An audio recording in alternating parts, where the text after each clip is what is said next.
I was at the hospital taking care of my husband after he'd broken both of his legs.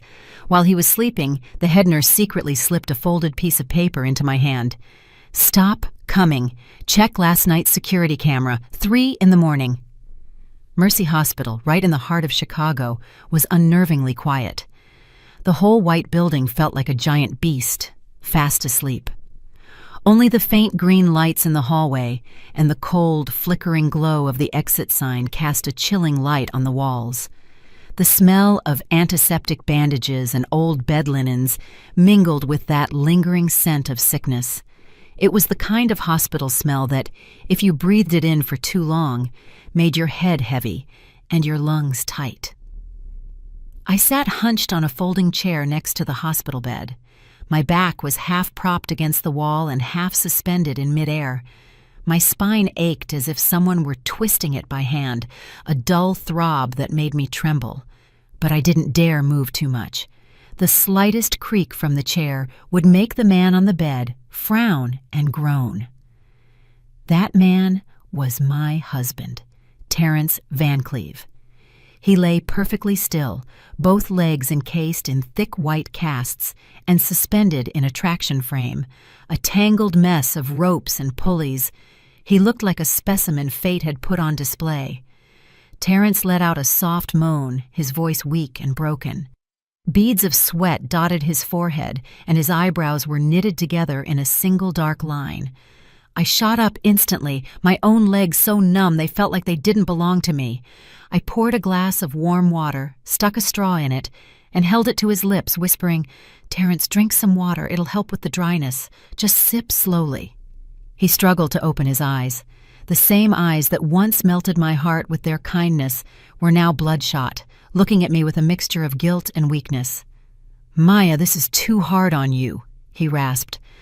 "I was so careless on the road, and now you have to take time off work to care for me. I feel so useless." I managed a faint smile, trying to keep my voice steady. "Don't be silly. We're husband and wife. The stronger one helps the weaker one. You're laid up now, so I'll take care of you. If it were me, you'd do the same. This is our life, not someone else's. There's nothing to be ashamed of." I used a tissue to wipe a few drops of water from the corner of his mouth, but my heart felt a deep, sharp pang. 3 days ago, Terrence had a car accident on his way home. The Chicago police report concluded it was due to brake failure. His car had slammed into a concrete median. He was lucky to be alive, but the doctor, after looking at the x-rays, had sighed and told me, "Severe fractures with nerve compression. You need to prepare yourselves. There's a chance he might be in a wheelchair for a long time." For a man whose career was just starting to stabilize, those words were a death sentence. And for me, Maya, a 30-year-old forensic accountant, it felt as if someone had just demolished the house I had spent nearly 10 years building, brick by brick. Our careers, our home, our plans to have children, all the dreams we had sketched out together were put on an indefinite pause in a single night. For 3 days, I had barely slept. During the day, I sat in that chair by his bed, monitoring his IV drip and medication while juggling emails and reports from my firm on my laptop. At night, I would wake up every 2 hours to help him shift his position, give him a sponge bath, and change his bedpan, making sure the casts stayed dry. Every nerve in my body was stretched as tight as a violin string, ready to snap at the slightest touch. "Where's Jasmine?" Terrence asked after a few sips, his eyes scanning the room. He tried to sound casual, but his gaze swept quickly around before landing on the empty chair on the other side of the bed. "She went home to make you some bone broth. She said she'll bring it tomorrow to help you get your strength back. I had to practically force her to go home and get some sleep," I replied, while adjusting the flow of his IV. Jasmine was Terrence's younger cousin. She had just graduated from college and moved to the city from a small town in Georgia to find work, staying with us until she could find her own place. She was sweet-talking and quick on her feet. For the past 3 days, she had been a lifesaver, running errands, handling paperwork, and buying meals. Without her help, I probably would have collapsed. Thinking about it, I felt genuinely grateful. "Don't let her work too hard. And you need to get some rest, too. You look paler than the patient," Terrence sighed, closing his eyes, his voice tinged with pity. I was about to tease him to lighten the mood when the door creaked open. The soft sound of wheels rolling on the tile floor followed. The woman who entered was the head nurse, Hattie Gable. She was in her late 40s, not beautiful, with a face that was always impassive, the kind of person who had seen so much life and death that nothing surprised her anymore. She spoke little and worked efficiently, normally keeping a professional distance from patients' families. But for some reason, these past few days, she would always give me an extra glance as she passed by. It wasn't a look of annoyance, but more like she was thinking something over and then deciding against it. "Bed 7.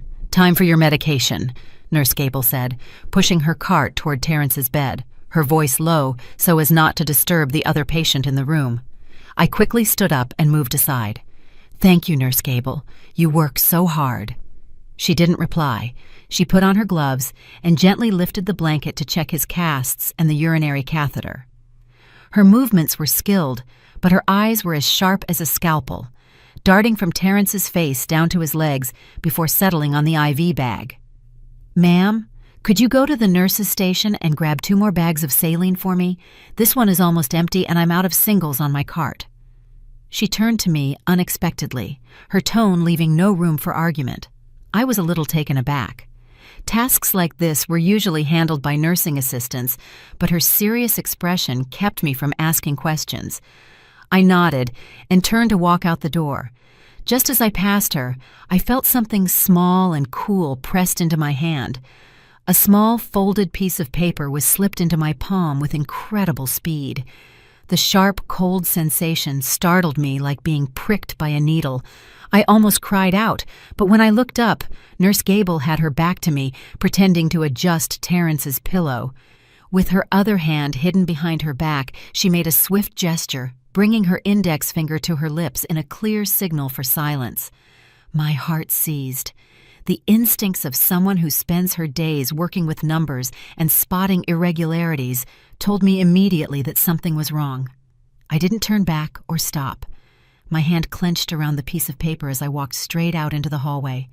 The corridor was deserted, the only sound the low hum of the air conditioner. I walked straight to the corner that led to the small kitchenette, a blind spot the nurses jokingly called the camera-free zone. The light there was a dim yellow, just bright enough to see a person's face. I pressed my back against the wall, taking a deep breath to steady my trembling hands.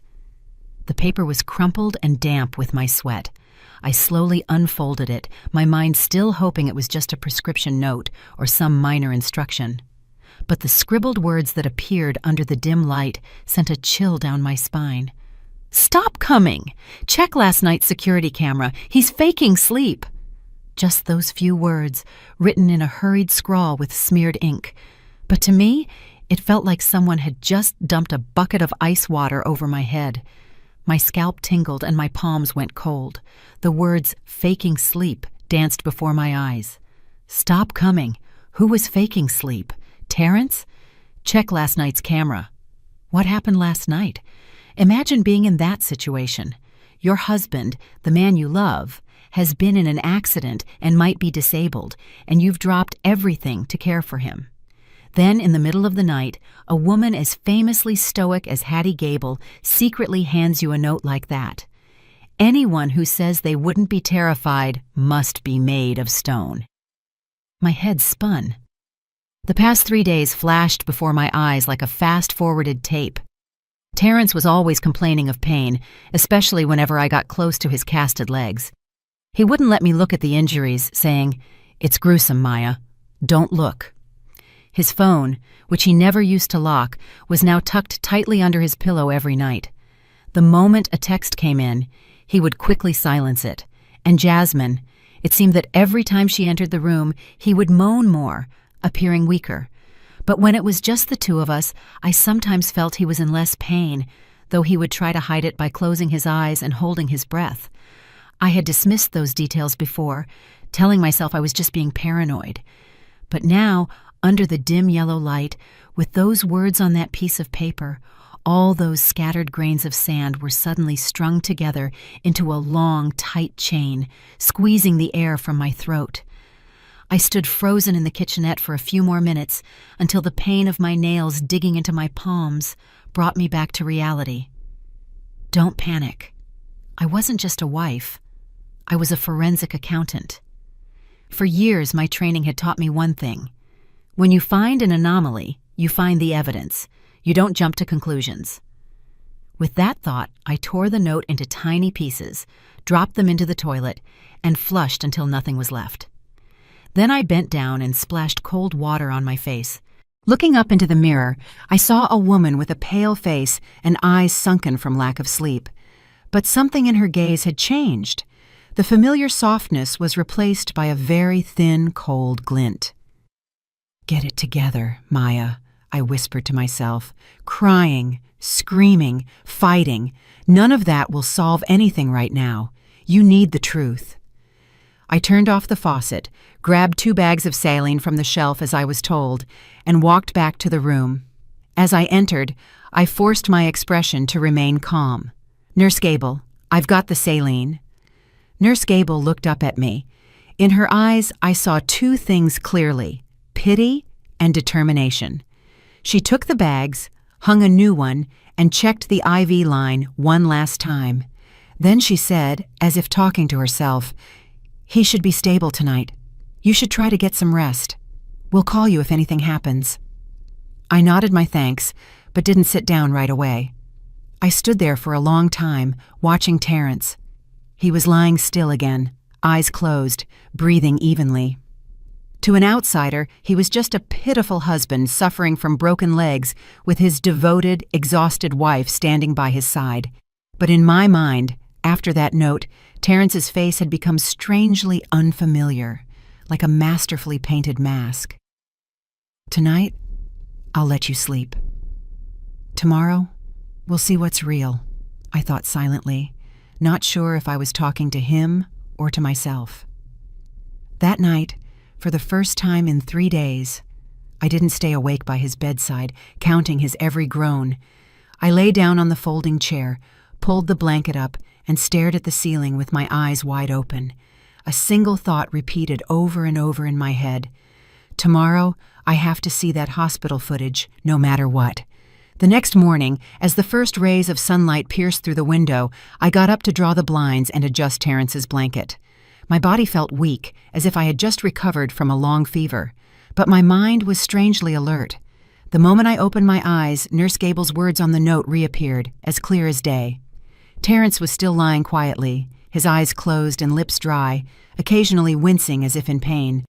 Jasmine brought in a container of soup and set it on the small table. Seeing me awake, she chirped, "Maya, you're up. I just made some bone broth for Terrence to help him get his strength back. You must not have slept well last night. Look at those dark circles." I glanced quickly at Terrence. His eyes were still closed, but his shoulders trembled slightly, as if he were trying to suppress a groan. To an outsider, it looked like a family united in overcoming a tragedy. If this had been yesterday, I would have smiled and thanked Jasmine, my heart warmed by my considerate cousin-in-law. But this morning, everything I saw was distorted, like looking into a cracked mirror where every reflection shattered into sharp, jagged pieces. I smoothed my hair back, keeping my voice even. "Thanks, Jasmine. I have to stop by the office for a bit. They need me to sign some urgent documents. Can you stay here and keep an eye on Terrence for me? Call me if anything happens." Hearing this, Terrence slowly opened his eyes and looked at me with concern. "Maya, will you be long? I feel anxious being here alone. You've been taking care of everything these past few days, leaving me with a kid." "What are you talking about? Jasmine has been a huge help to us. We haven't even thanked her properly yet." I turned and smiled at Jasmine, then patted Terrence's hand reassuringly. "I'll only be a few hours. Just take it easy. If you need anything, call a nurse." After I spoke, I bent down to adjust the traction ropes and the bandages on his back. My movements were as careful as always, but inside there was a cold, empty void. Before, every time I touched Terrence, I would think, "This is my husband, the man I chose to spend my life with." But now, a different question kept swirling in my head. Is he really acting? I quickly gathered my coat, handbag, and laptop. Jasmine took the bag from me, not forgetting to add, Drive safe, Maya. Come back for lunch. We can have takeout. Don't eat out too much. All that greasy food is bad for you. I nodded and looked back at Terrence one last time. He grabbed my hand, his eyes bloodshot, the perfect picture of a man terrified of being abandoned. Maya, I'm so sorry. What if I end up disabled? If it gets too hard for you, please don't leave me. Don't divorce me, okay? You're the only reason I'm still alive. If this were yesterday, I probably would have cried. I would have rushed to assure him, I will never leave you. But now, all I felt was a lump in my throat. I gently pulled my hand away and forced a smile. What are you thinking? I'm just stepping out for a bit. I'll be back. Lie still, and don't move around too much, or it will hurt more. Jasmine is here, and the nurses are here. No one is abandoning you. I turned and walked out of the room. The door clicked shut behind me, a soft sound, but to my ears, it was the sound of a life splitting in two. Instead of heading for the main exit, I went down to the parking garage. It was a vast, dimly lit space that smelled of gasoline and damp concrete. I found a secluded spot, parked close to the wall, rolled up the windows, and locked the doors. Only in that sealed space did I allow myself to exhale a long, slow breath. I took out my phone and found the contact for Marcus Quincy, a guy who was a few years behind me in college and now worked in cybersecurity for a major software company. I sent him a text. Marcus, I need your help with something personal. It's urgent and has to be completely confidential. I'll pay you well. The read receipt appeared almost instantly, typical for a guy who lived glued to a screen. What's up, Maya? Just tell me what you need. A round of drinks is on you next time. I bit my lip and typed, I need to see the internal security footage from Mercy Hospital Orthopedic Ward, room 307, from around 1 in the morning to 3 in the morning last night. Is there any way you can get access? As soon as I sent the message, my heart started pounding. I knew I was doing something that wasn't exactly by the book, but I also knew that if I didn't, I might spend the rest of my life living in a terrifying state of uncertainty. A moment later, Marcus called me directly. Maya, this is a big one. It's a public hospital and their system isn't a joke, but it's not impossible. Give me the exact hospital name, location, and a picture of the room door. I'll see if I can track the internal IP. But Maya, I have to ask, are you sure you want to see this? Some things, once you see them, you can't unsee. I paused for a moment. Marcus's voice made me feel like a client hiring a private investigator, but there was no turning back. I said softly, I'd rather be hurt once than live with this doubt for the rest of my life. I'll send you the picture now. Please try to get it for me this morning. Afternoon will be too late. Okay, stay near the hospital somewhere with a decent Wi-Fi signal. I'll let you know how it goes. If I get a link, I'll send it so you can stream it directly. Don't download anything. It could be traced. I hung up, my hand trembling slightly as I opened my camera roll and found the picture of the orthopedic wardroom 307 sign I had sneakily taken on my way down to the garage. After sending it, I turned my laptop on, tethered it to my phone's hotspot, and sat curled up in the driver's seat, listening to the hum of the car's AC. Time crawled by. Every minute felt like an hour. While I waited, my mind automatically started replaying old memories. I remembered when we first started dating. Terrence was so hardworking.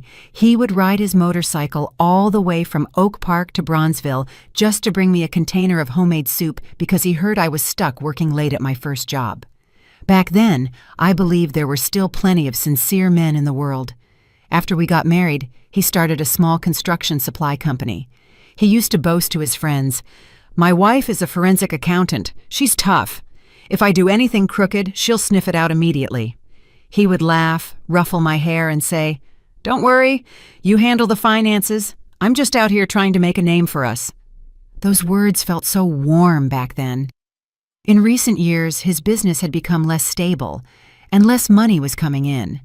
I noticed he was more irritable, often coming home late, smelling of beer and a strange kind of cigarette smoke. But every time I asked, he'd say, "A man has to network. It's tough to land projects these days. Don't make it harder for me." I was so busy, sometimes too exhausted to even breathe. So I let it go. Partly because I trusted him, and partly because I thought a marriage couldn't survive if a wife was always suspicious. It wasn't until today, sitting in this hospital parking garage clutching my laptop like a life raft, that I realized all this time I had been busy auditing blueprints and cost estimates, but I had forgotten to audit the man sleeping right next to me. An hour passed, then another. My eyes started to sting, and my neck grew stiff from sitting in one position for so long. Just when I thought Marcus had given up, my phone buzzed repeatedly. A message popped up. "Maya, I'm sending you a link. It will only be active for 30 minutes, then it will expire. When you watch, turn off all external sound and use headphones. Whatever you see, stay calm. Don't do anything rash. I'm serious." I took a deep breath, plugged my headphones into the laptop, opened a browser, and clicked the link. The screen showed a black window, which a few seconds later resolved into an image. It was a top-down view from a ceiling-mounted camera, black and white, but clear enough. The angle covered most of the room. Terrence's bed, the folding chair I always sat in, the door, the small table. The timestamp in the corner read, "Room 307, 1:58 a.m." I dragged the timeline to around 2 in the morning, the time I remembered finally giving in to Terrence's pleas to go home, shower, and come back early in the morning. The image was clear. A woman with her hair in a high ponytail, wearing a light jacket, it was me, was bustling around, tidying things up, then leaning down to say something to Terrence before opening the door and leaving. The door closed, and the room in the video fell silent. Terrence lay motionless like a dead fish. I clenched my fists, my fingers trembling slightly on the trackpad. A tiny sliver of hope remained. Maybe Nurse Gable had misunderstood. Maybe he just moved a little, not enough to be called faking sleep. But less than a minute later, the thing I dreaded most appeared, stark and undeniable. Terrence's eyes snapped open. They were quick, alert, with none of the groggy, pained look he always had around me. He lifted his head, scanned the room, and then propped himself up on his elbows. The movement was sharp and steady, nothing like that of a man with severe fractures who was supposed to be immobilized. I could clearly see his legs, still in their casts, lifting up and down, rotating side to side. He even stretched to grab the phone he always hid under his pillow, tapping on it with a look of such casual ease it was hard to believe. A soft thud echoed in the car. It was the sound of the pen dropping from my hand onto the floor. I bit my lips so hard I could taste blood, but I didn't tear my eyes away from the screen. A few minutes later, the door in the video opened, and Jasmine walked in carrying a large bag, probably food. The camera didn't capture smells, but I could almost imagine the scent of fried chicken and warm beer wafting through the screen.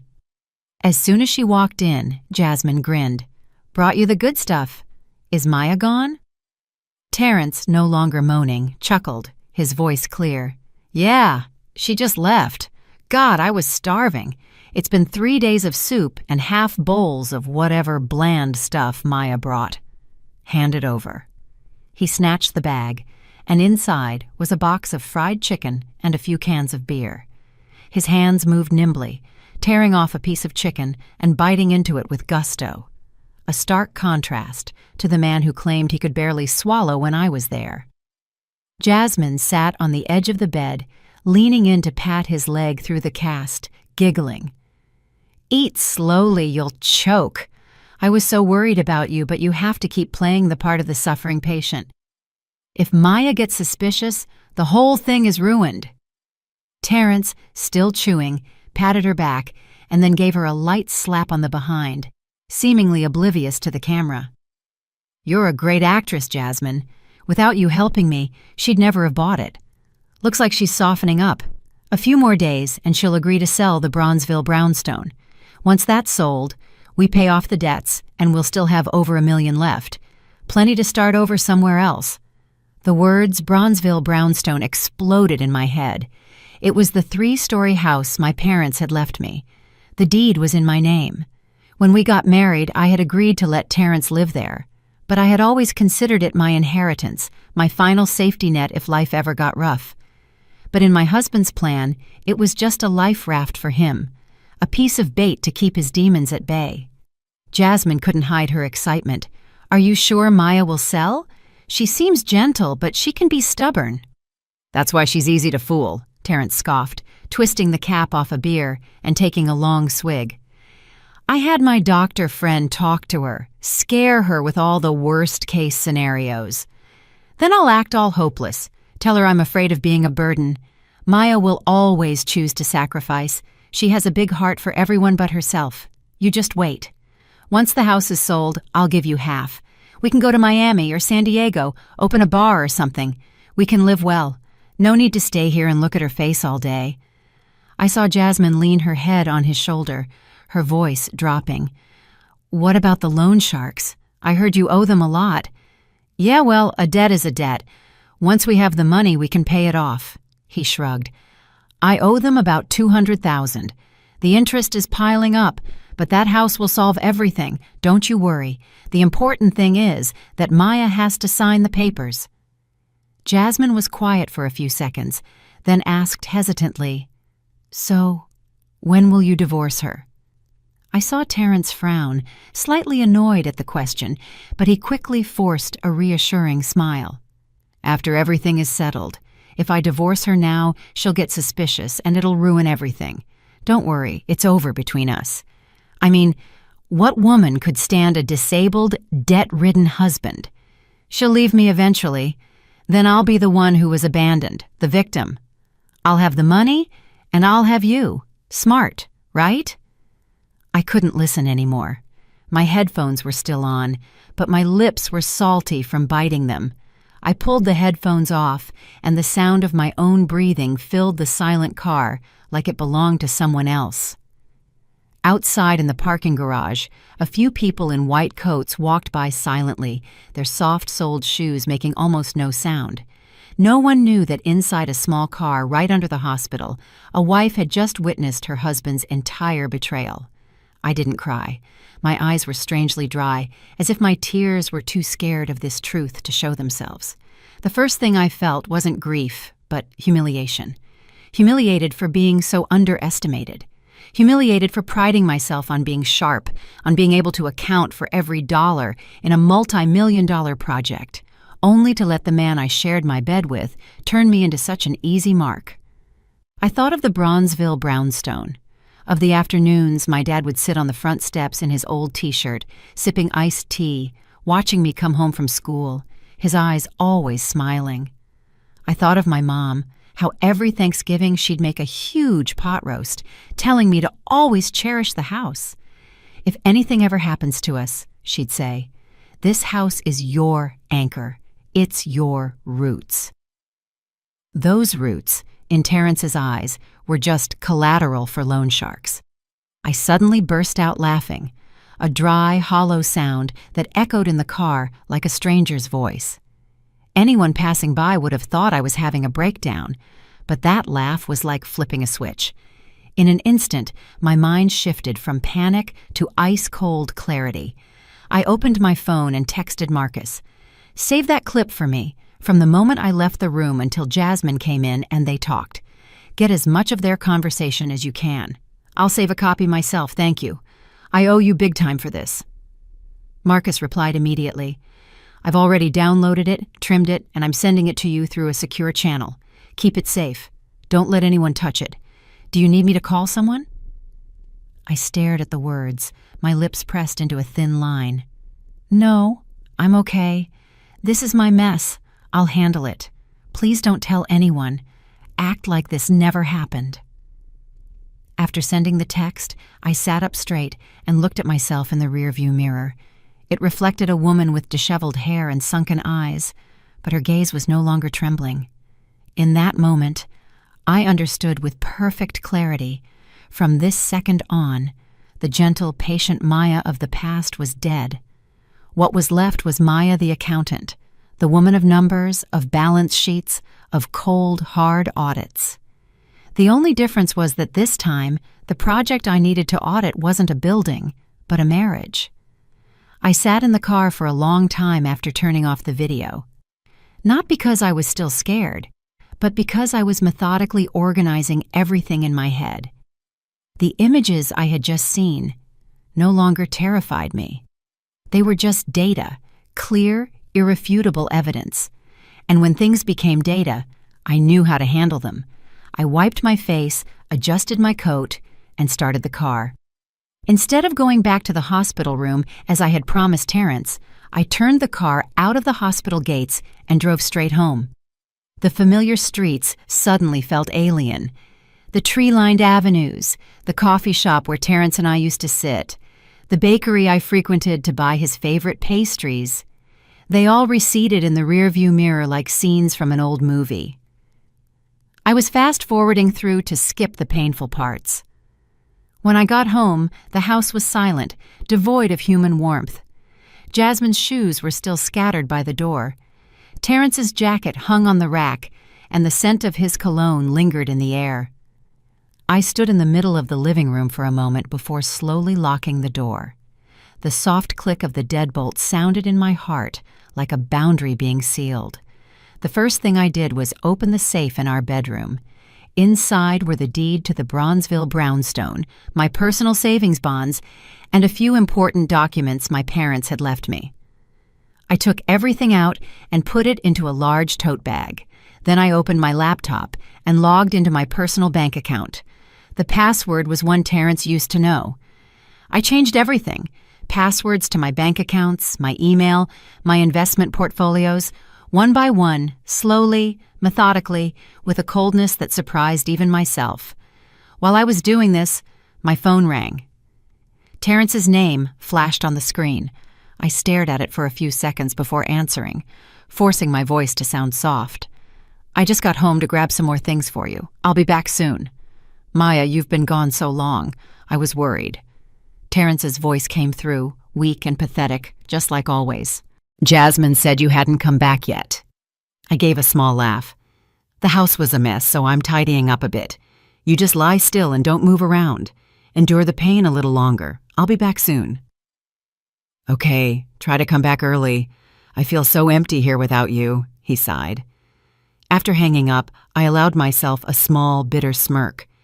If it weren't for that video, I would probably be rushing back right now, worried about his pain, afraid that Jasmine was being clumsy. But now, every word he spoke sounded like a line from a script. I picked up another phone and called Marcus. "Marcus, I need you to do one more thing for me. Find out everything you can about Terrence's debts, gambling, loans over the past year, any companies or individuals, any accounts in his name. See what you can find." Marcus was silent for 2 seconds, then said, "Okay, but this will require digging through multiple sources. I suspect he's into some serious loan shark business. A few strange IPs were asking about someone with his name a while back. I'll work on it quickly for you." I hung up and sank onto a chair, leaning my back against the wall. The exhaustion finally hit me, but instead of feeling weak, I felt a small, hot flame burning inside me. It wasn't a raging fire, but a slow, steady heat that would last a very long time. That afternoon, I returned to the hospital. As I walked into the room, I saw Terrence with his eyes closed, his face contorted, as if he had just had a spasm of pain.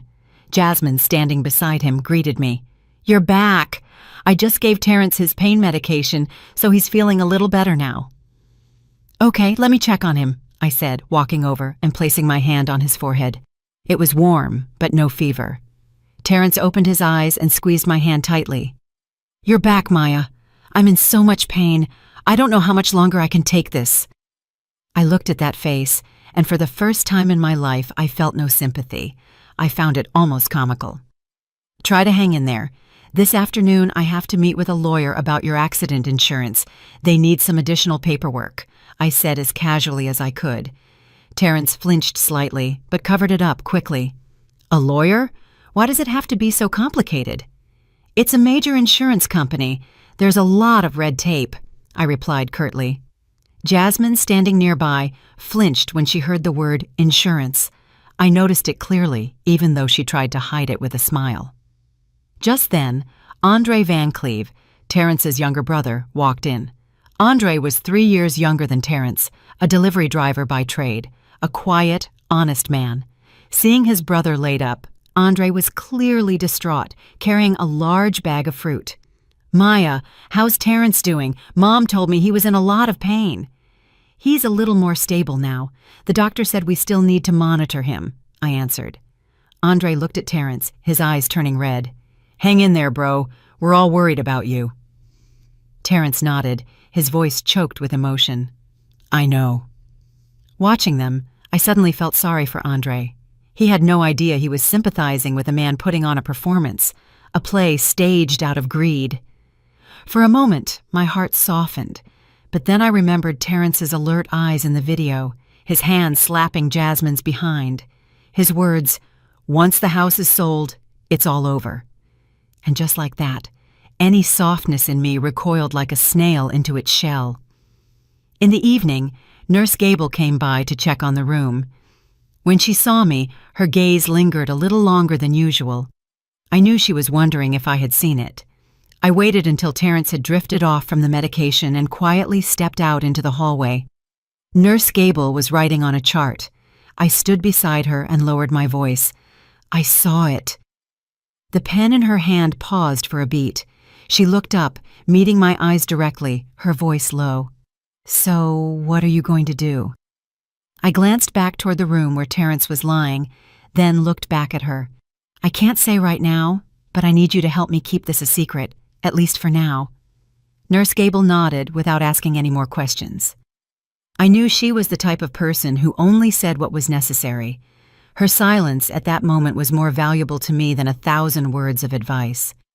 That night, while Jasmine was out buying dinner, I sat by the bed pretending to be exhausted and rested my head on the mattress. Terrence thought I was asleep and let out a soft sigh, but I was wide awake, listening to his every breath, just waiting. I opened my phone and texted Marcus. "Anything yet?" The reply came quickly. "I have a preliminary report. He has loans from at least 4 different unofficial lenders. The principal is close to $200,000 with exorbitant interest rates. Some are under his company's name, some personal. He also has a history of online gambling, which later moved offline. His bank transactions show traces of money from several loan shark rings. I have screenshots of everything." I read the text with a strange sense of calm. Everything fit together with terrifying precision. The accident, the faked injury, the house, the insurance, the secret texts with Jasmine, it all came together to form a complete picture. I replied to Marcus with one sentence. "Thank you. Keep it safe. I'll need it." Later that night, Terrence called his mother. I overheard her voice on the other end of the line, crying and complaining, blaming me for not taking good care of her son, then tactfully bringing up selling the house to save his life. Terrence moaned, his voice sounding like it was about to give out. "I've talked to Maya, Mom. I think she's considering it. Don't push her too much. She's stressed with work. She probably needs time." I sat not far away, hearing every word, my heart so numb it surprised me. A whole family from top to bottom was colluding to pressure me into willingly offering up the house my parents left me. If I hadn't seen that video, I probably would have collapsed in tears, consumed by guilt. The next morning, my mother-in-law, Miss Gladys, came to the hospital. She was thin and haggard. The moment she walked in, she burst into tears. "Oh, my son, why is your life so hard? If anything happens to you, how will I go on?" Terrence took her hand, his voice weak. I stood to the side respectfully. "Hello, Miss Gladys." She turned to me, her eyes a mix of pleading and reproach. "Maya, I know this is hard on you, but right now the only way is to sell the house to take care of Terrence. Don't be so stubborn. If he dies, what's the point of holding on to property?" I looked at her for a long time. This woman was, by title, my mother-in-law, the person who had taken my hand on my wedding day and told me to think of her as my own mother. But now, in her eyes, all I saw was the fear of losing her son, and a vague, calculating look about money. I took a deep breath. "I understand, Miss Gladys. I'm thinking about it, but selling a house is a big decision. I need to review all the paperwork and check Terrence's insurance policy to avoid any complications later. Please just give me a little more time. Miss Gladys wanted to say more, but Andre gently pulled her arm. Mom, let Maya take her time. She's been through a lot these past few days. Miss Gladys pursed her lips, but said nothing more. But I knew that from this day on, the pressure would only intensify. They would push me to sell the house quickly. Terrence and Jasmine would act out their parts even more dramatically, and my mother-in-law would be the trump card Terrence used to play on my compassion. That afternoon, when everyone else had gone out to eat, and it was just me and Terrence in the room, he pulled my hand, his voice very soft. Maya, have you thought it through? I'm scared that if we wait too long, it will be too late. I looked deep into his eyes, not avoiding his gaze for the first time. Don't worry. If I sell, I'll sell. But everything has to be clear and transparent. I don't want to lose the money and then be accused of abandoning my husband later. A flicker of relief crossed Terrence's eyes. He thought I was finally giving in. But I thought to myself, oh, I'll sell it, but not in the way you think. After that conversation, Terrence's attitude toward me changed noticeably. He became gentler, held my hand more often, and his eyes were always filled with gratitude. He would even shed a tear or two when talking about his fear of becoming a burden to me. If this had been before, I might have believed it was real. But now, for every tear he shed, the image of him munching on fried chicken, drinking beer, and slapping Jasmine's behind flashed in my mind. I watched him perform, my heart as cold as ice. My mother-in-law started visiting the hospital almost daily. She stopped her harsh accusations and switched to a softer approach. She would hold my hand and whisper, Maya, I know you love Terrence very much, but our family situation isn't what it used to be. Please, just sacrifice a little. Once he's better and his business is back on its feet, you can buy another house. I would just nod non-committally to get her to stop. Andre, on the other hand, was different. Every time he came to visit his brother, he would stand quietly in a corner, watching Terrence for a long time, as if he wanted to say something but held back. Once, as I was walking him out, he pulled me aside and whispered, Maya, Terrence has been acting strange lately. Sometimes I walk in unexpectedly and he's perfectly still, but other times I can hear him on the phone and his voice is completely normal. Maya, be careful. I looked at Andre, my heart stirring. From the outside, it looked like I was being cornered with no one on my side, but it turned out someone else had noticed the inconsistencies. Thank you, Andre, was all I could say. That evening, Jasmine came back very late. When she entered the room, she was wearing a strange perfume. Terrence gave her a quick, sharp look. I noticed everything. Jasmine placed a bowl of soup on the table and said softly, Maya, I have a job interview early tomorrow morning.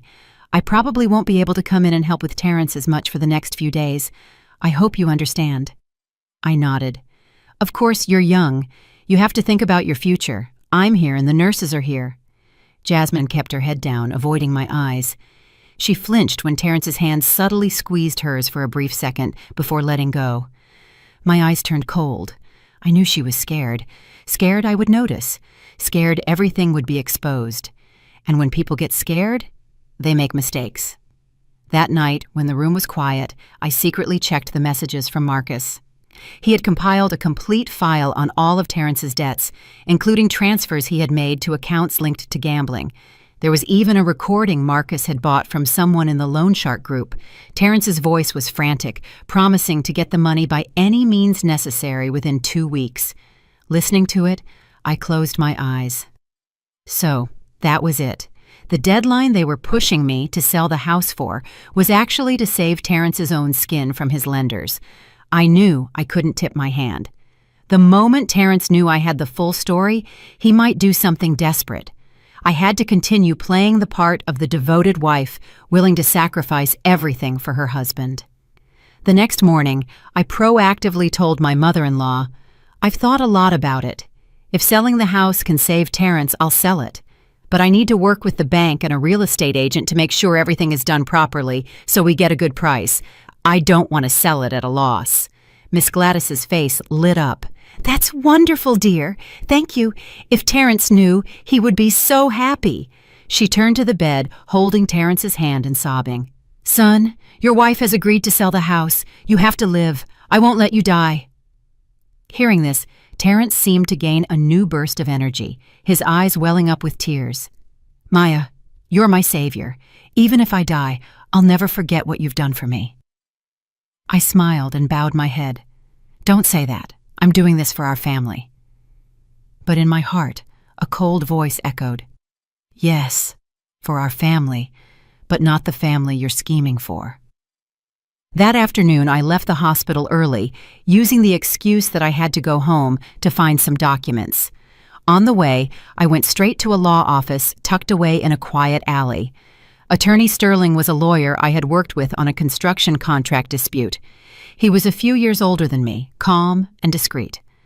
After I told him the whole story, from the accident and the camera footage to the debts, he sat in thoughtful silence for a long time. Legally, he finally said, if we can prove that Terrence staged the accident or falsified his injuries for insurance fraud, the consequences will be severe. But for now, you shouldn't file a complaint yet. Their plan is to have you willingly sell the house. So, let them believe you're doing just that. In the meantime, my firm will help you gather more concrete evidence. I nodded, my hands resting on his desk, trembling slightly. I don't need them to go to jail right away. I just need to protect my parents' property, and I don't want to be accused of abandoning him later. Attorney Sterling looked at me for a moment and said quietly, You're stronger than I thought. I just gave a weak smile. I'm not strong because I don't feel pain. I'm strong because I can't afford to break down right now. That evening, I returned to the hospital. When Terrence saw me arrive late, he was frantic. Where have you been? I called you several times, but you didn't pick up. I was meeting with a real estate agent. They looked at the house today. There's a lot of interest, but we haven't settled on a price yet, I replied calmly. Terrence's eyes lit up. Really? How much did they offer? Around $800,000, I said slowly. But I haven't agreed. I want $900,000. That was lower than the market rate. I intentionally quoted a low price so they wouldn't suspect I was stalling. As expected, Terrence nodded, looking anxious. Yeah, as long as it sells quickly, that's what matters. We can figure out the price later. I looked at him and said nothing more. In my eyes, his sell quickly meant meeting the deadline for his debts, not for any broken leg. That night, Jasmine snuck out again. I pretended not to notice. I needed her to be away from the hospital more often so Terrence would lose one of his secret pillars of support. And just as I predicted, without Jasmine around, Terrence became visibly agitated. His pain started to become inconsistent. Sometimes he would forget his role and sit up a little too straight. I saw it all. 2 days later, my mother-in-law came to rush me about signing the papers to sell the house. I told her the agent required original documents, which would take a few more days. She was clearly displeased, but held her tongue since she was relying on me. Andre, however, grew quieter and quieter.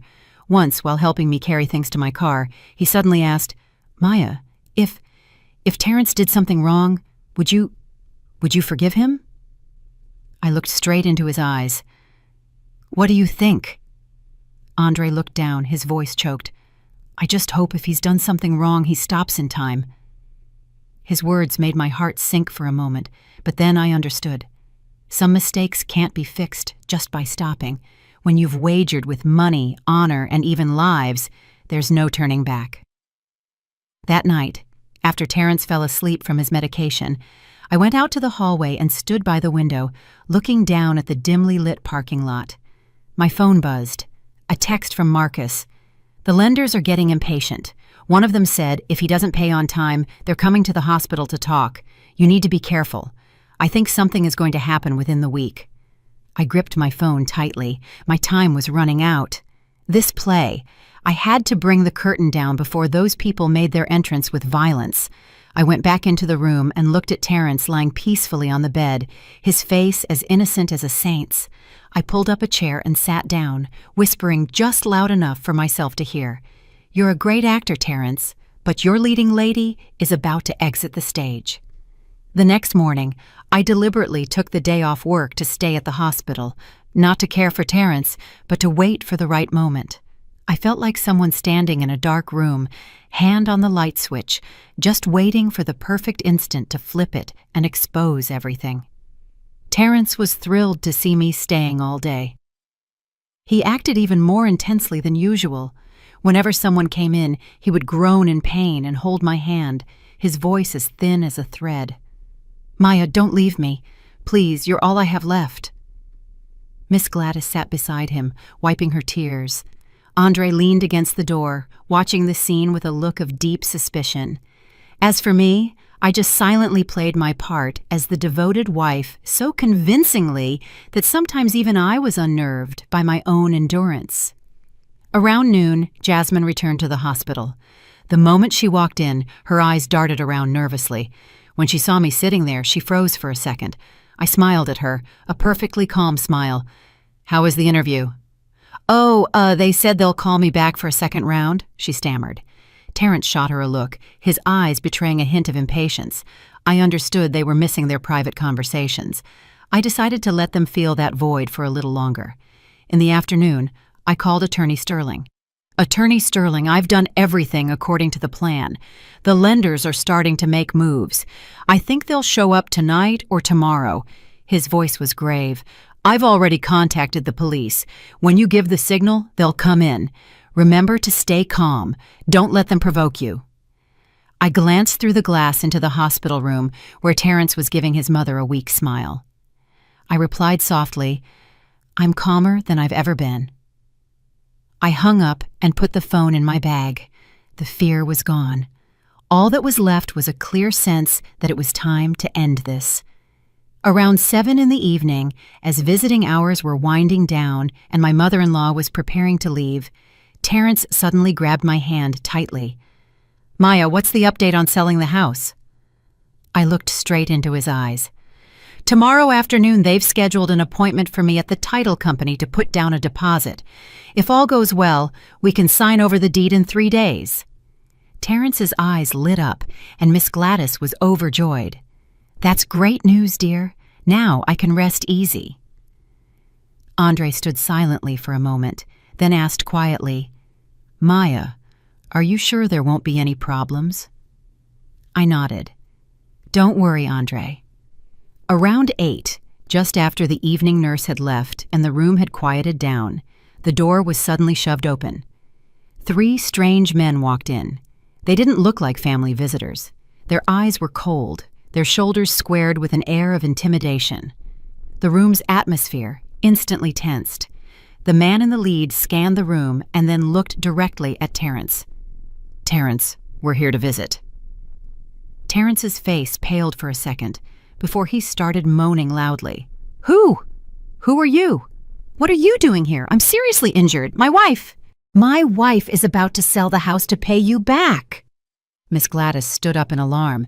"Who are you people? This is a hospital, not a place for you to cause trouble." One of the men sneered. "We're just here to check on an old friend, ma'am. Don't you worry." Their eyes landed on me. I took a step forward, my voice steady. "If you're looking for Terrence, state your business. I'm his wife." The man raised an eyebrow. "So you're the wife? Even better. Your husband owes us close to $200,000 in principal. The interest isn't small either. He promised he'd have the money in 2 weeks. That deadline is almost up. We just want a clear answer. When do we get paid?" A dead silence fell over the room. Miss Gladys was trembling, turning to look at Terrence. "Terrence, you owe them that much money? Why didn't you tell me?"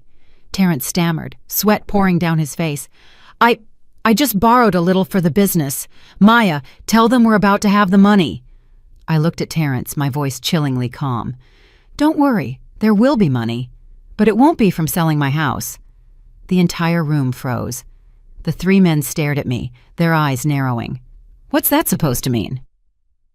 I took out my phone, pressed a button, and the screen of the wall-mounted TV in the room flickered to life. The security footage from that night appeared. Every frame was crystal clear. Terrence sitting up, checking his phone, eating chicken, drinking beer, Jasmine sitting close to him. Their conversation about selling the house, about the debt, about deceiving me. It echoed through the silent room. Miss Gladys screamed, "Oh my God, what is this, Terrence? What have you done?" Andre stood as if turned to stone. Jasmine, pale as a ghost, shrank back against the wall. And Terrence, he could no longer moan. He shot up in a panic, his broken legs slamming down on the bed. "Maya, listen to me. Let me explain. This is a misunderstanding." "A misunderstanding?" I laughed coldly. "A misunderstanding about you faking a broken leg to trick me into selling my house? Or a misunderstanding about you and Jasmine plotting to use my money to pay off your gambling debts?" The three lenders looked at each other. The leader nodded and chuckled softly. "Well, damn. I never thought Terrence had this kind of nerve." I turned to them. "The money he owes you is from his gambling debts. I have nothing to do with it. But I have already spoken with my lawyer and the police. All of this evidence has been sent to them. If you cause any more trouble here, he won't be the only one in a bad spot." The man squinted at me for a long moment, then burst out laughing. "Fine, we won't get involved in your family drama. But Terrence, you still owe us. This is the last chance we're giving you." They turned and left without another word. The hospital room was plunged into a heavy silence. Miss Gladys wailed, beating her fists on Terrence's chest. "You've ruined me, son. What have you done to get into this mess?" Andre stared at Terrence, his eyes filled with heart-wrenching disappointment. You would lie to your wife? Lie to your own mother? All for money?" Jasmine, trembling, sank to her knees. "Maya, I was wrong. Terrence manipulated me. I never thought it would go this far." Terrence looked at me, his eyes for the first time showing his true nature, terrified and desperate. "Maya, I'm begging you, don't leave me. I was wrong. I really was." I looked at him for a long, long time. I wasn't angry anymore, and it didn't hurt like it did at first. All that was left was a deep, profound exhaustion. "You weren't wrong just once. You were wrong the moment you chose to lie. The moment you put my parents' house on the line for your gambling, there was nothing left to save between us." I turned to Miss Gladys, my voice slow and deliberate. "Miss Gladys, I have given everything to this family. But from today, I am no longer your daughter-in-law." Miss Gladys froze, then collapsed onto a chair. I looked at Andre. "I'm sorry I couldn't preserve the good image of your brother for you." Andre was silent, his eyes red. Then I turned my back and walked away. Behind me, there were cries, calls, and moans, but I didn't stop. Terrence's play was over, and from now on, I would write my own life. I left the hospital that night. The wind was cold and sharp. The streetlights cast long, pale yellow streaks on the damp asphalt. For the first time in years, I walked through the city without feeling like I belonged anywhere. Before, no matter where I went, I always had a place to return to, called home. Now, that home had become a wound. I went back to the house my parents left me, the house that had almost been traded for Terrence's dirty bets. The door closed behind me. I leaned against the wall and slid down to the floor, burying my face in my hands. As strong as I had been at the hospital, here I was just as weak. My tears fell, not because I still loved Terrence, but for myself, for all the foolish years I had wasted. The next morning, I woke up early and called Attorney Sterling. My voice was firm. "Please, help me finalize the divorce proceedings as quickly as possible. I don't want to drag this out for another day." Attorney Sterling was silent for a moment, then replied, "Rest assured, Maya. With all this evidence, the divorce and the division of assets will be very straightforward. You will not be responsible for any of his debts." I nodded, even though he couldn't see me. What I needed right now wasn't a victory on paper, but a clear line drawn so I could step out of Terrence's life. That afternoon, Andre came to my house. He stood at the gate for a long time before ringing the bell. When I opened the door, he kept his head down. "Maya, I'm sorry. I had no idea Terrence was like that. If I had known—" I looked at him with a mix of sadness and pity. "I don't blame you, Andre. You did nothing wrong. He did." Andre hesitated. "Mom, She was at the hospital all night crying. She regrets pressuring you so many times. This morning, she asked me to come and apologize to you on her behalf." I was quiet for a moment, thinking of Miss Gladys's tormented face yesterday. I couldn't bring myself to resent her completely. She wasn't evil. She was just blinded by her love for her son. "Go back and tell your mother I'm not angry. But what's between Terrence and me can't be changed." Andre wiped his eyes with his sleeve. "I just hope you can find peace after this." "Yes," I said, "I hope so too." After that day, I never went back to the hospital. I delegated all legal matters to my lawyer. I didn't want to see Terrence again, didn't want to hear another excuse from that man. Everything I needed to understand, I already understood. A week later, I received a call from an unknown number. It was Miss Gladys. "Maya, I'm sorry. I was wrong. I only trusted my son and made you suffer. Now I understand that you were the one who was hurt the most." Her voice trembled, punctuated by labored breaths. I was silent for a long time before I replied, "Miss Gladys, I don't blame you, but I can't come back. I'm too tired." On the other end of the line, her voice broke, and then there was only the sound of soft crying. I hung up, my heart heavy as stone. Some pain comes not from hatred, but from the fact that there is no way back. On the day of the court hearing, Terrence was brought in. He was much thinner than before, his face stripped of its former arrogance. When he saw me, a faint glimmer of hope flickered in his eyes.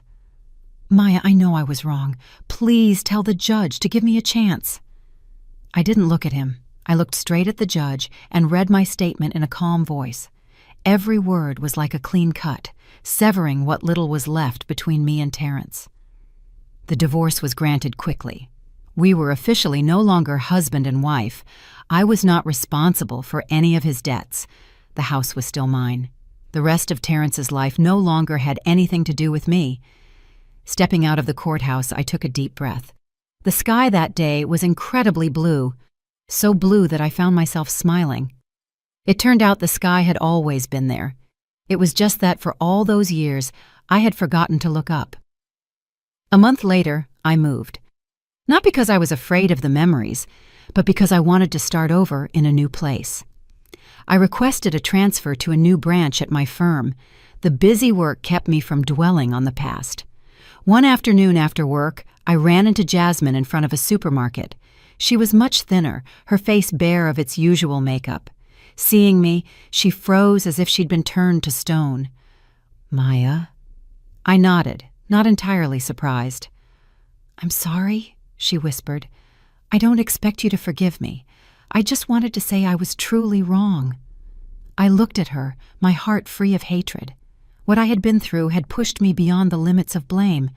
"You're still young. You made a mistake. You paid the price. Consider it a lesson. Don't make the same mistake again." Jasmine burst into tears, nodding repeatedly. I walked away without looking back. To me, Jasmine had become a part of the past, nothing more. That night, I sat alone on the balcony of my new apartment, sipping hot tea and watching the traffic thin out on the street below. A light breeze blew, and my heart was surprisingly calm. There was no more wrenching pain, no resentment, no self-torment, just a light emptiness, like the sky after a storm with only a few thin clouds remaining. I knew I wasn't fully healed, but I also knew I was on the right path. Life is harsh, but it is also fair. It took a husband from me, but it gave me back myself, a person far more clear-eyed and resilient than before.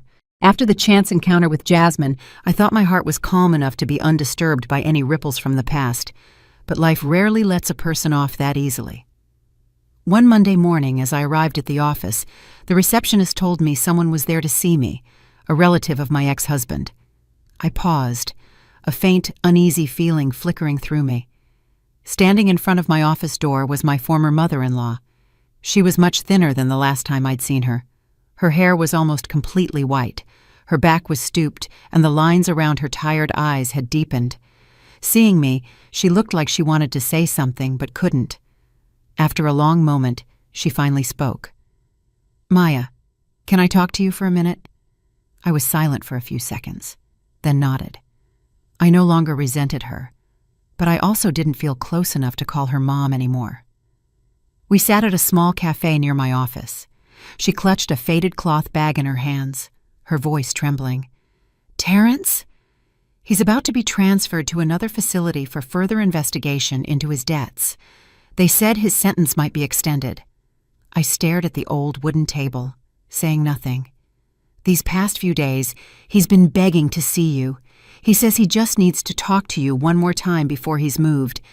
Maya, I know I have no right to ask this of you, but I'm his mother.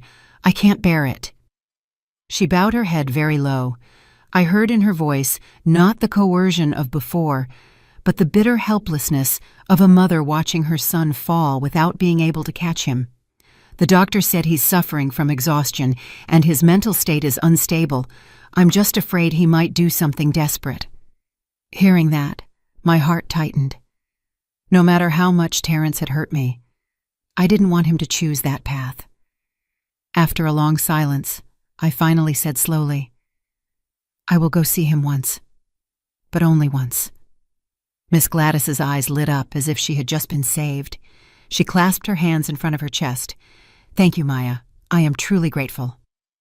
2 days later, I went to the detention center. The iron gate clanged shut behind me, a cold, heavy sound. In the small, cramped visiting room, I sat across from Terrence, separated by a thick pane of glass. He was gaunt, his eyes sunken. When he saw me, he looked as if he couldn't believe his eyes. "Maya, you actually came." I nodded slightly, my voice even. "You said you wanted to see me, so I'm here. If you have something to say it quickly." Terrence lowered his head, his shoulders trembling. After a moment he looked up, his eyes red. "I know I have nothing left to say to defend myself. I just want to say one thing. I'm sorry. I'm sorry for ruining your life." I looked deep into his eyes, feeling no anger, no bitterness, just a quiet exhaustion. Does saying sorry now change anything? Terrence shook his head, a tear rolling down his cheek. "No, it doesn't change anything. But if I don't say it, I'm afraid I won't be able to get through the years ahead." I was silent for a long time. In that moment, I realized the man sitting in front of me was no longer the Terrence I had once loved, nor was he the deceitful man from the video. He was just a defeated man, stripped bare before the consequences of his own actions. "Maya, if I could go back, I would rather have never met you than have met you and hurt you like this." I smiled faintly, a sad, belated acceptance. If we had never met, maybe I wouldn't have learned what it means to trust the wrong person, or what it means to stand up after being broken. You taught me a very expensive lesson, but I've paid my dues. The rest is for you to carry. Terrence stared at me, as if trying to burn my image into his memory for this final meeting. "Maya, will you be okay?" "I will be," I answered succinctly. I stood up, placed my hand on the glass, and said my last words. "Let's end it here, Terrence. I don't hate you anymore, but I can't go back. Don't hold on any longer." He placed his hand on his side of the glass, our palms meeting across an unbridgeable distance. I turned and walked away, my heart feeling incredibly light. Stepping out of the detention center gates, the afternoon sun felt strangely warm on my face. I knew I had just closed a chapter of my life for good. In the time that followed, life was quiet. My career was stable. I was promoted to a new position. More pressure, but also more rewarding. Andre still called occasionally to check in. He told me his mother's health was declining. I asked him to take care of her on my behalf, but I didn't have the courage to revisit that past again myself.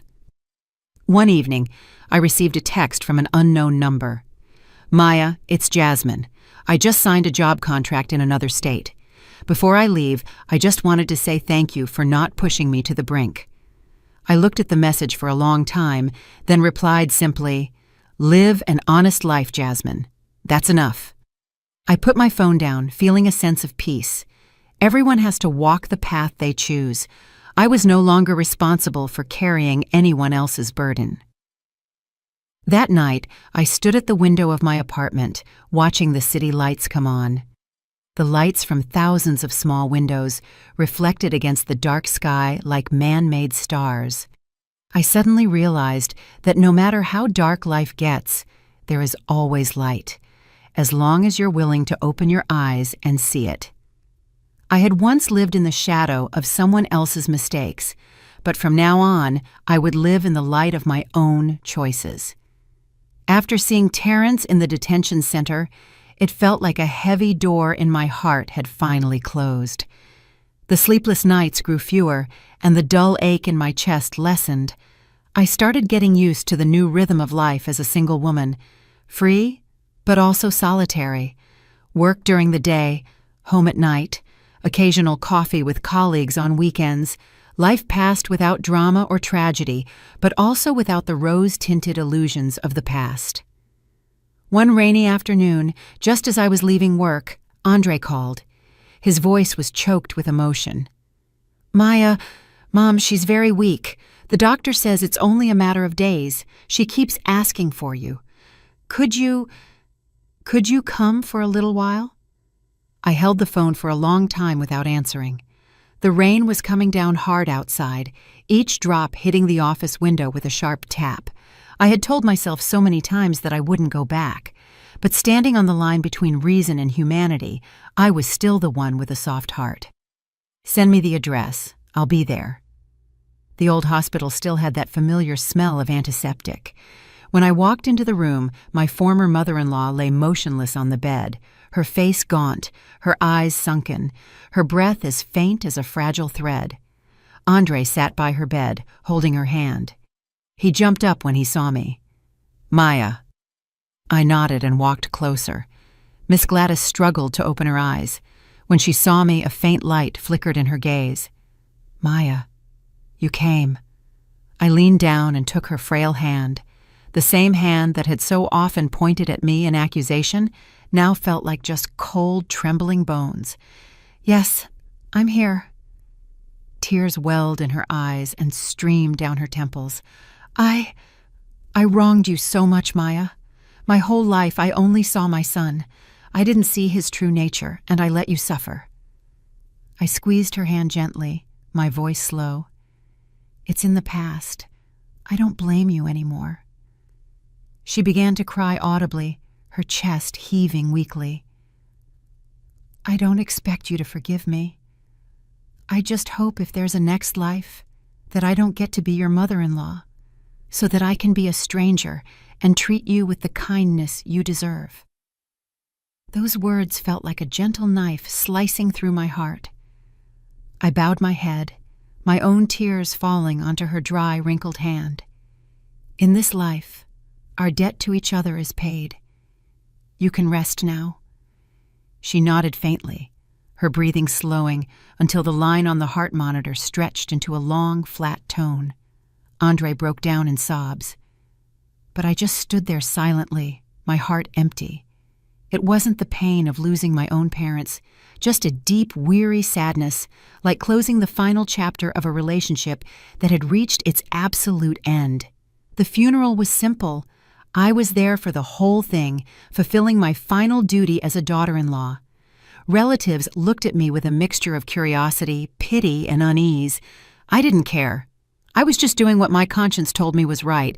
Terrence was not allowed to attend. I heard he had requested leave from the facility but was denied. I looked at his mother's portrait and wondered how much pain she was in at the end, knowing her son was lost, but it was all too late. After the service, Andre walked me to my car. He bowed his head low. "Maya, I don't think I can ever repay your kindness." I placed a hand on his shoulder. "Just live a good life, Andre. That's enough. Don't let your mother worry about you from the other side." He nodded, his eyes red. Returning to my small apartment, I locked the door and leaned against it. For the first time in a very long time, I cried out loud. Not for Terrence, not for his mother, but for a painful chapter of my life that had officially ended. I cried as if to say goodbye to the person I used to be, the blind, submissive woman who lived for others until she forgot herself. In the days that followed, I threw myself into work as a way of saving myself. I was put in charge of a large project that required constant travel. The busy pace left me little time to think. I realized I was much stronger than I had ever imagined. On a work trip to Philadelphia, during a dinner with business partners, I met Elias Thorne, their lead engineer. He was reserved, with a calm gaze. He wasn't overly friendly or curious about my personal life. Our conversation was just about work, life, and family. And when he walked me to my car, he smiled. "It was really nice talking with you tonight, Maya. If you don't mind, I'd like to take you out for coffee the next time you're in town." I was a little surprised, but I nodded. "Okay." On the way back to my hotel, I realized my heart wasn't as tightly sealed as before. I was no longer terrified of meeting a new man, nor did I feel pressure to either pursue or avoid a relationship. I was simply letting things happen as they would. That night, I stood in front of the mirror for a long time. The woman looking back at me no longer had that old, sad look. Instead, her gaze was calm, experienced, and self-possessed. I found myself smiling, a smile I hadn't seen on my own face in years. My life had lost so much: a marriage, a home, a sense of trust. But I had also gotten myself back, a person no longer living in fear and dependency, and I knew that ahead of me a new path was quietly opening up. It wasn't loud or colorful, but it held hope. After that business trip, Elias and I stayed in touch. It wasn't a whirlwind of messages, just occasional texts checking in on work. Sometimes he'd send me a picture of a construction site in progress. Other times, I'd send him a newly completed audit summary. It was gentle, like a small stream trickling through rocks. Not loud, but enough to let you know you were no longer standing alone in an empty space. One weekend afternoon, Elias texted me. "Are you busy? I'm near your neighborhood. Could I buy you a coffee?" I looked out at my balcony. The sky was clear, the breeze was light. It was a rare afternoon when I wasn't buried in paperwork. I replied, "I'll be right down." The small coffee shop was tucked away on a tree-lined street. Elias was already there. When he saw me walk in, he stood up and pulled out my chair. He was the same as always, calm, polite, without a single wasted gesture.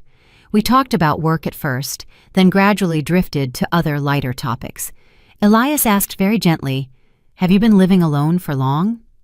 I stared into my coffee cup for a moment before answering, "I got divorced a little over a year ago." Elias just nodded, not pressing for details. A moment later, he said simply, "I've been through a loss myself. I married young. My wife passed away in a car accident 4 years ago. Since then, it's mostly been just me and my work." For the first time, I saw a deep sadness in his eyes. But it wasn't tragic. It was quiet, like the surface of a still lake. I suddenly understood why he wasn't in a hurry about anything. We didn't speak of it again, as if we had a silent understanding that some pains don't need to be aired out with too many words. After that day, Elias started visiting me occasionally. Sometimes he'd bring a bag of fruit, other times just a cup of hot cocoa in the evening. He never overstepped, never demanded anything. He arrived at a reasonable time and left at a reasonable time. That respect for boundaries made me feel safe. One day, Andre called me with news that made me freeze. "Terrence, he had a stroke in the facility. He's in the ICU right now." I went silent, the old memories stirring like a thin layer of dust blown into the air. You don't have to go," Andre added quickly. "I just wanted to let you know." I stood by the window for a long time, watching the people below. Part of me wanted to turn away, but another part remembered the years I had called that man my husband. Finally, I sighed. "What's the hospital address? I'll stop by for a bit." This time, I wasn't going as a wife or a relative. I was going as an old acquaintance, visiting a piece of my past. Terrence lay on the hospital bed, his body rail-thin, one side of his face drooping from the stroke. When he saw me, his eyes widened and his lips trembled, but he couldn't form any words. Andre stood beside him, his voice choked. "The doctor said he's past the critical stage, but he'll likely have paralysis on one side." I looked at Terrence, my heart not aching as I thought it would. All I felt was a faint, distant pity, like seeing a stranger suffering the consequences of his own choices. I walked closer, looked directly into his eyes, and spoke slowly, just loud enough for him to hear. "Terrence, can you hear me? Live the rest of your life as best you can. The past between us. I'm not angry anymore, but we can't go back. Don't hold on." A single tear escaped from the corner of his paralyzed eye. I couldn't tell if it was genuine remorse or just fear of the disabled road ahead. I no longer cared to distinguish between the two. Leaving the hospital, I felt a strange sensation, not complete relief, but not heavy either. It was like setting down something I had been carrying on my shoulder for too long. My hands were finally free. That evening, Elias was waiting for me at the entrance of my building. He looked at me intently. "Are you tired?" I nodded slightly, not saying much. He just opened the car door for me, turned on the heater, and drove in silence. That silence didn't feel lonely. On the contrary, it felt safe. When the car stopped in front of my building, he said, "If you ever need someone to talk to, I'm here." I turned to look at him. The streetlight cast a gentle, steady glow on his face. For the first time in many years, my heart fluttered, not from pain, but from a warm, tentative, yet genuine feeling. "Thank you," I said softly. He nodded, not pushing me to say more. In the following days, I was busy rearranging my life. I had my former mother-in-law's ashes moved back to her hometown in Georgia, as Andre had wished. I lit incense for her one last time, standing before her new grave for a long time. I no longer called her Mom in my heart, but I bowed my head as someone who had once been family. On the way back, I texted Elias.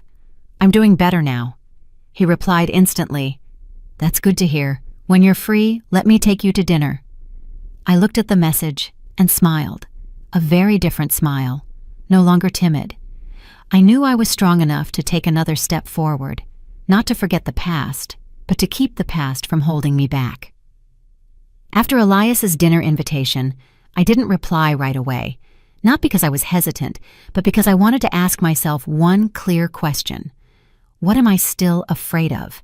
I had been afraid of loving, of trusting, of even starting over. But I now understood that if I kept my heart locked up out of fear, I would spend my whole life on the defensive. I texted him back, "I'm free this weekend."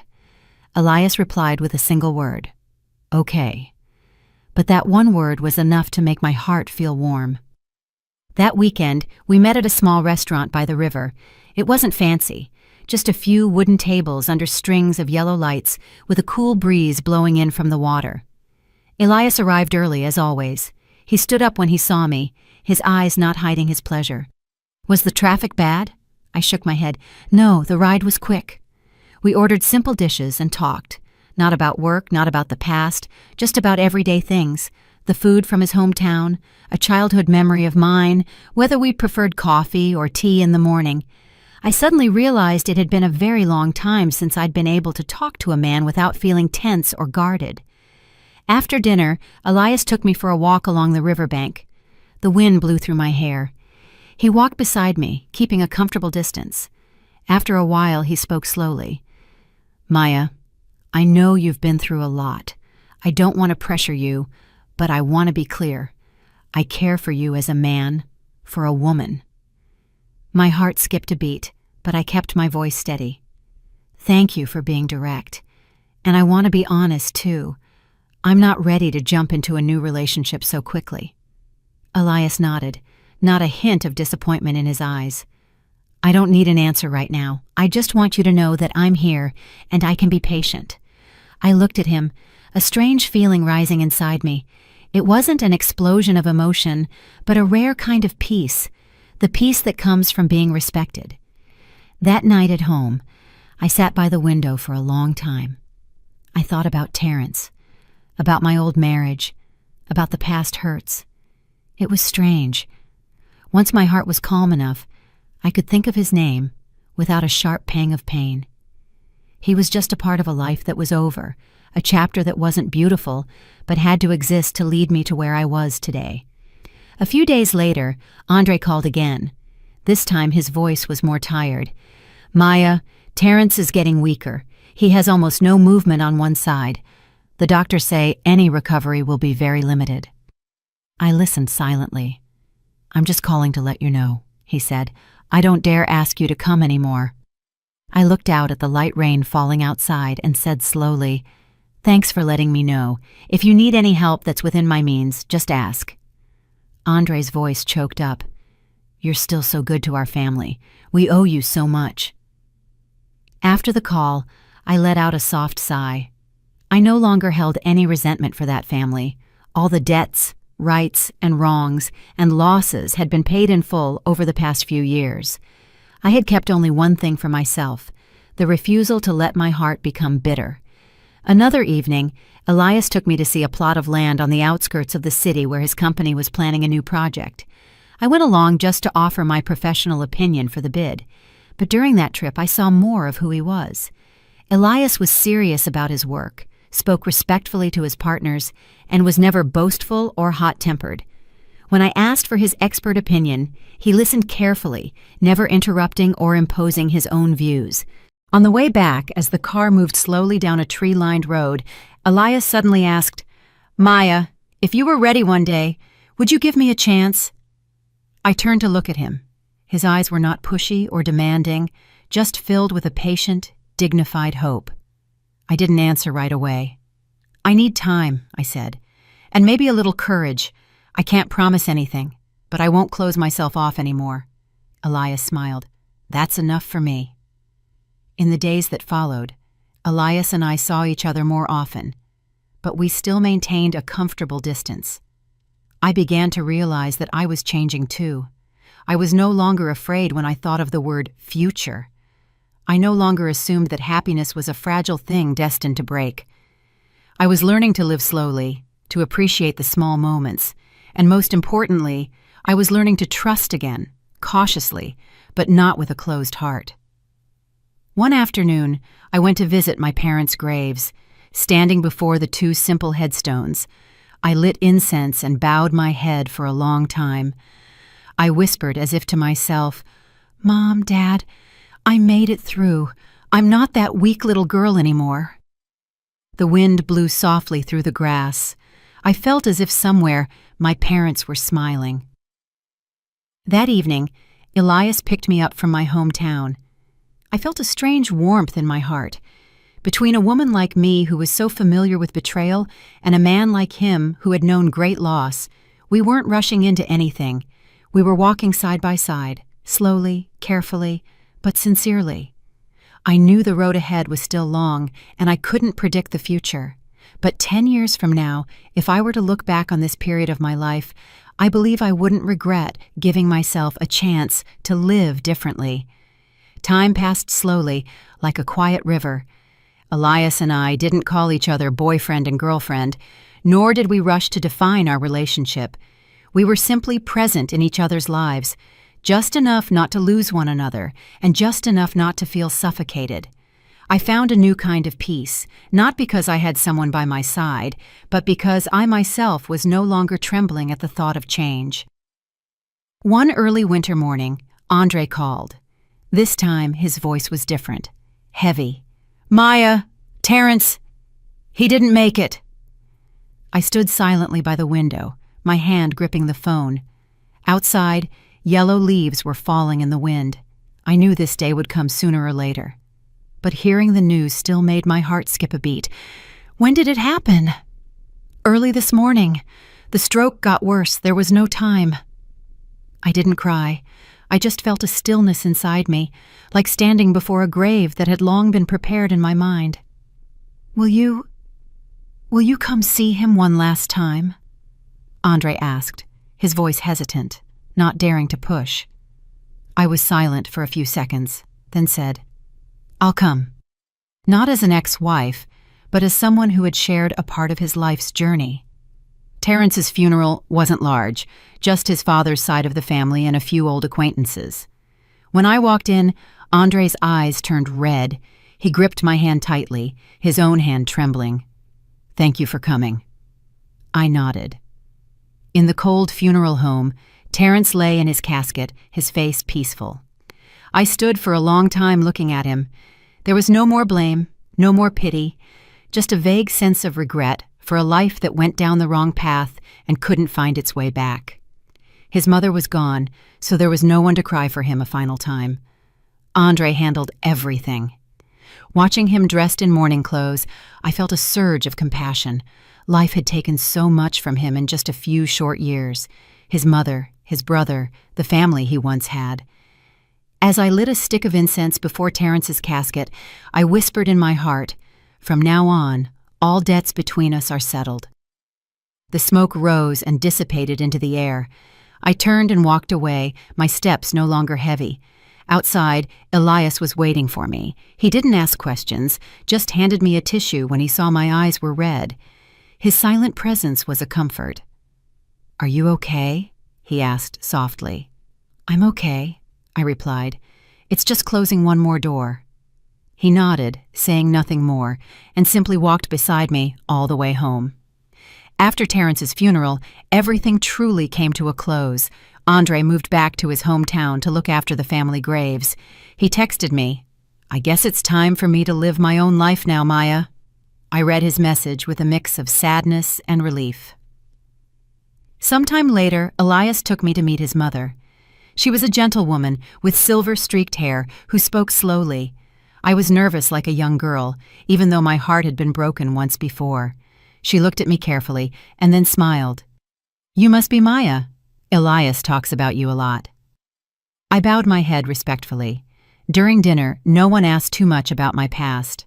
The conversation was simple and about everyday things. The kindness, free of curiosity, put me at ease. As I was leaving, Elias's mother took my hand. "You've been through a lot. From now on, just think of this as your home." A single sentence, and it made my eyes sting.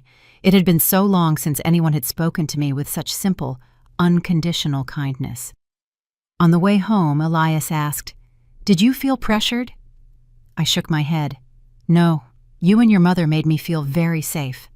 Elias smiled, his eyes softening. "I just want you to feel at peace when you're with me." That night, back home, I looked in the mirror for a long time. The woman staring back was different. She was no longer suspicious or overly defensive, just carefully optimistic. A week later, Elias gave me a small box. He didn't kneel or use flowery words. He just looked at me and said slowly, "Maya, I can't promise you a perfect life, but I promise I will never deceive you.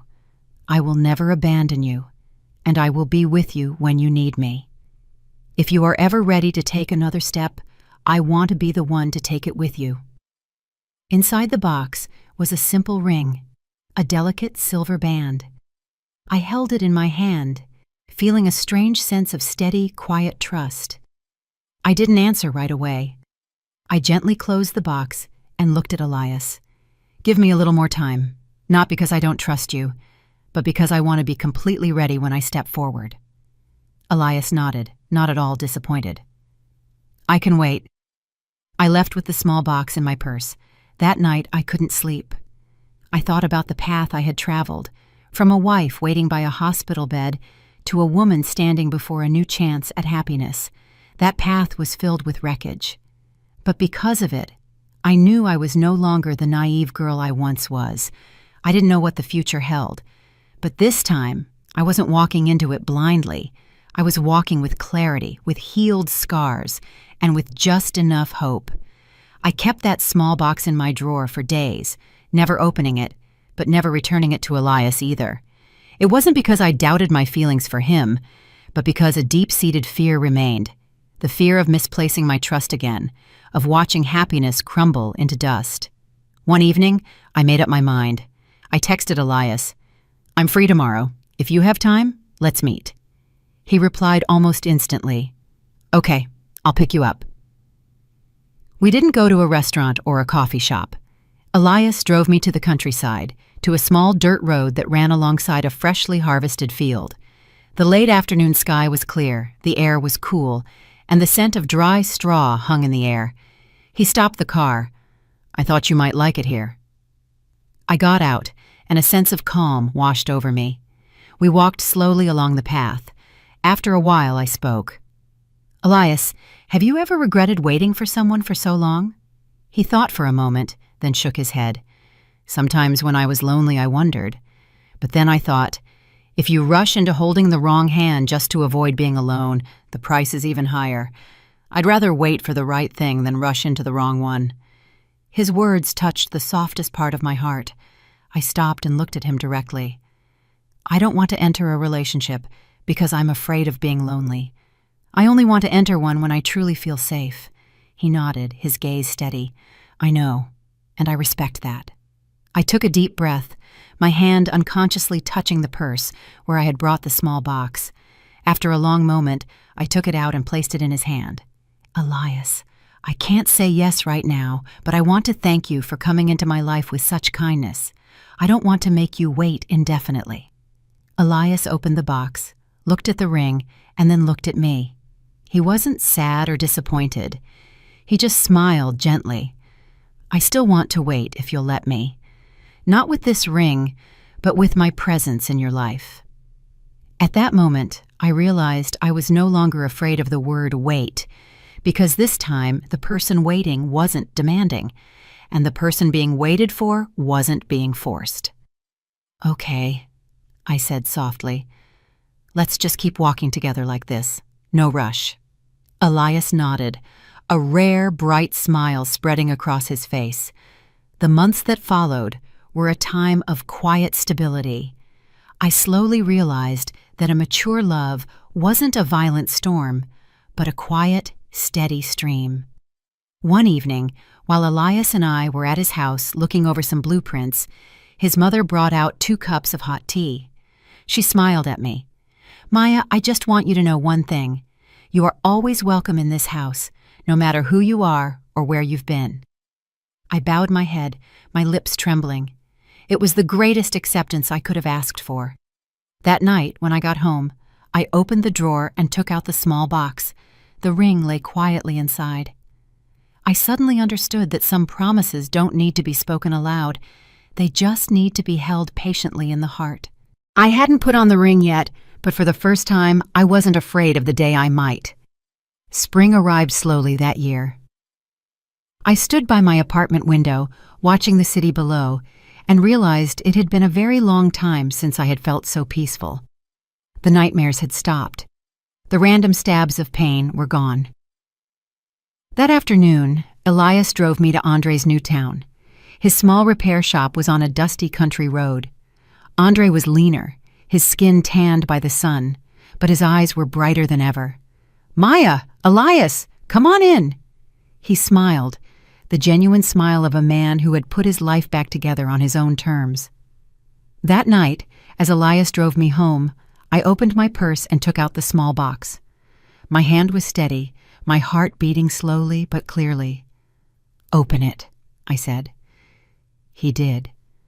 The silver ring lay quietly in his palm. I spoke slowly, each word carefully considered. "I can't promise we'll never argue or be sad. I can't promise I'll be a perfect wife. But I know one thing.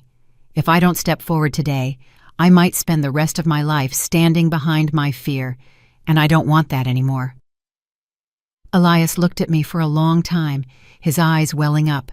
He didn't say a word, just gently took the ring and slid it onto my finger. It fit perfectly, as if it had been made for me. "Marry me in your own way, Maya," he whispered. "Let time answer for everything else." I nodded. I didn't cry. I just felt a quiet warmth spreading through my chest. Our wedding was small. Andre was there. As I stood in my simple white dress, I thought of the woman I used to be, the one who collapsed in a hospital, who endured a marriage full of lies. I finally understood that the path to peace isn't about forgetting everything, but about daring to look your wounds in the eye and then walking forward without trembling. After the wedding, Elias and I moved into a small house he owned.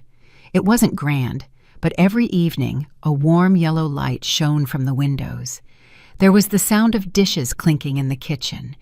There was someone waiting for me to come home, and that was more than enough.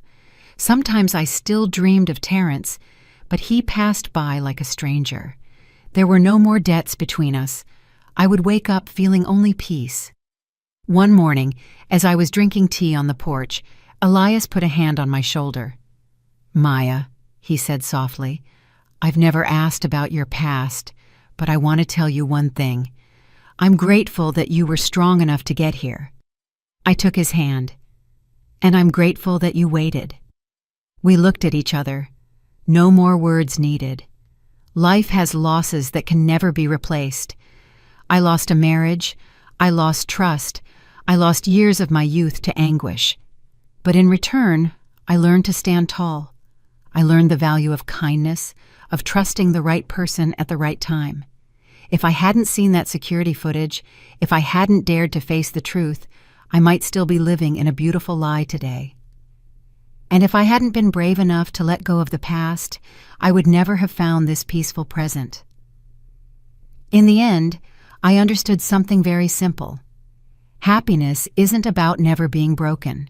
Happiness is having the courage to trust, to live, and to love again after you've been shattered, with a heart that knows pain but no longer holds on to resentment.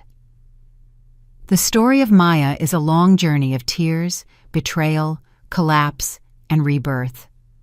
From a wife living in blind faith, she paid a price in youth, dignity, and profound pain. But it was from that darkness that she learned to stand up, rediscovering the value of clarity, honor, and self-respect. This story is a reminder that while blind endurance may feel like noble sacrifice, it often only prolongs tragedy. When respect and honesty are gone, patience only deepens the wounds. The greatest lesson from Maya's story is not revenge or resentment, but the courage to face the truth, to choose again, and to take responsibility for one's own life. In life, you sometimes have to accept loss, to hold on to what is more important, your own worth. Money can be earned again, love can be rebuilt, but once self-respect is lost, it is incredibly hard to find. Don't cling to a toxic relationship for fear of being alone. Don't torture yourself to please others. Maya found happiness not because she was lucky, but because she deserved it. She deserved a peaceful life after all she had endured. Her new happiness came not as compensation, but as a result of her growth.